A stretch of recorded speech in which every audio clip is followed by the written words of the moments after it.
আপনি বিশ্বাস করতে পারবেন না, বাঁধাকপির এই রেসিপি খাইয়ে মানুষের কাছে হাতিয়ে নেওয়া হচ্ছে হাজার হাজার টাকা, আর মানুষ বুঝতেও পারছে না সে আসলে বাঁধাকপির মতো একটা সস্তা জিনিস খাচ্ছে।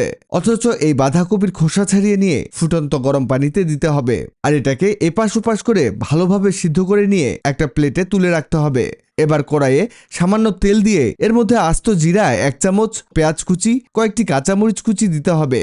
এবার সবকিছুকেই ভাজতে হবে যতক্ষণ না পেঁয়াজটা কিছুটা ব্রাউন কালারে আসতে শুরু করে। পেঁয়াজের কালার ব্রাউন আসা শুরু করলেই এতে দিতে হবে 1 বাটির মতো কাঁচা বাঁধাকপি, আর এগুলোকে 2 মিনিটের মতো ভেজে নিতে হবে। এরপর এতে দিতে হবে 1/2 চামচের কম হলুদের গুঁড়ো, 1/2 চামচের মতো লাল মরিচ গুঁড়ো, স্বাদ মতো লবণ, আর সাথে সামান্য চাট মশলা আর সামান্য গরম মশলা। এবার এই মশলাগুলোকে খুব ভালো মতো কষিয়ে নিতে হবে।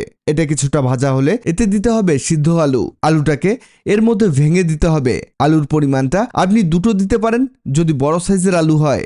আলু দেওয়া হলে এতে দিতে হবে ডিম। এখানে গ্রেটার দিয়ে গ্রেট করে এটাকে দিতে হবে, যেভাবে চটপটি অথবা ফুচকাতে দিয়ে থাকে। এখানে চুলার হিট মিডিয়াম রেখে কন্টিনিউ নাড়াচাড়া করে এটাকে ভাজতে হবে যাতে সবকিছুই খুব ভালোভাবে কুক হয়ে যায়। এখন এতে দিতে হবে ধনেপাতা কুচি। আপনি এটা পছন্দ না করলে বাদ দিতে পারেন, ফ্লেভারের জন্য এটা আমরা অ্যাড করছি। আমাদের এটা খুব ভালো মতোই রান্না হয়ে গেছে। এবার এটাকে তুলে নিতে হবে। এটা থেকে চমৎকার একটা ঘ্রাণ বের হচ্ছে।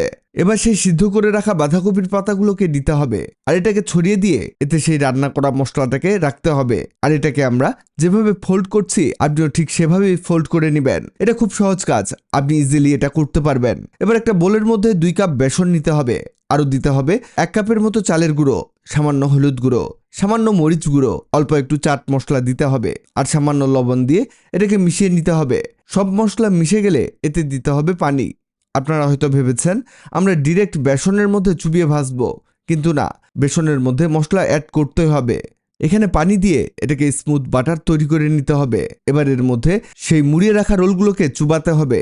2 সাইড ভালোভাবে চুবিয়ে গরম তেলের মধ্যে ঢেলে দিতে হবে। এটা ভাজতে ভাজতে জানিয়ে দিই, আগের ভিডিওতে কমেন্ট করেছেন ময়মনসিংহ থেকে ইভান, নারায়ণগঞ্জ থেকে নিশি আক্তার, সৌদি আরব থেকে সেলিম মিয়া। আপনারা যারা কমেন্ট করেছেন আপনাদের ধন্যবাদ। এই দেখুন আমাদের বাঁধাকপি রোলগুলো একেবারে পারফেক্ট ভাবে ভাজা হয়েছে।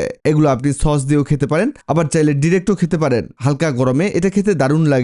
ঝাল ঝাল এই রোলটা একবার যদি আপনি খান আপনার মুখে লেগে থাকবে। যারা রেস্টুরেন্টে এই জিনিসটা খেয়েছেন তারা ঠিকই জানেন এটা আসলে কত মজার। ভিডিওটি আপনার কাজে আসবে, তাই দ্রুত খুঁজে পেতে টাইমলাইনে শেয়ার দিয়ে রাখুন।